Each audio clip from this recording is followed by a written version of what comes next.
Awarded a C grade for its record on children's rights. For more on this, I'm joined by the CEO of the Children's Rights Alliance, Tanya Ward.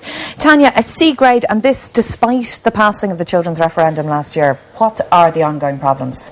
Well, that's it. It's a slight step from a C+ last year, and that's because we have had, some very positive developments this year. We had a referendum on children's rights. The government has continued with the closure of St Patrick's Institution, which has been detaining children as young as 16 and 17 years old with adults. But unfortunately, I suppose particular departments are not performing well for children, and that's particularly in the areas of social protection and health. Health overall gets a D grade, and that's because of the lack and inaction around the primary healthcare centres and the children's hospital. But the government does get an F in social protection because more children are being forced into poverty because of the child benefit cuts. Right, okay, I suppose fair enough on the child benefit cuts. That was quite a big thing in last year's budget, but I suppose the question is, everybody is suffering at the moment. It's not just children who've had their social welfare cut. Do children suffer disproportionately, do you believe, when allowances are cut? Children feel poverty more.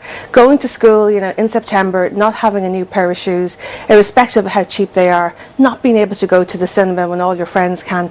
That children do experience poverty more, and the CSO figures from 2011, so you can imagine they're much higher than that, but there's about 20% of children at risk of poverty and a further 8% of children living in relative poverty.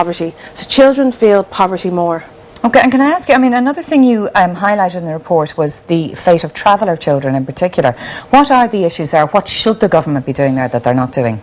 Well, there's about 15,000 traveller children in the country, and that would be an undercounting because quite often travellers don't give information to the CSO. And I suppose there is really a lack of progress on any kind of traveller issues. Traveller children don't finish school with qualifications. About 17% will leave school with no educational qualification, and that contrasts to about 1% of the settled population. Traveller children have a higher rate of infant mortality, and really overall the government hasn't introduced any proper new initiatives to address these critical issues. So it's a question that they haven't done anything rather than promises have been broken? That's it. They promised in the programme for government that there would be better coordination of services, that travellers would benefit overall, and that hasn't happened yet. Okay, migrant children, another issue you highlighted? Absolutely. About 100,000 children in the country are migrant children. They were born outside the country. Again, this complete inaction around migrant children. We're supposed to have an immigration bill. That has been promised for about the last 8 years, and that's supposed to outline different rights and entitlements for migrant children, and that hasn't happened yet. And we've about 15,000 children in direct provision reception centres throughout the country, and they're children of asylum seekers, and we're very concerned about the child protection issues facing those children in those centres. Okay, great. Well, listen, Tanya Ward, thank you very much indeed for coming in this morning. Thank you.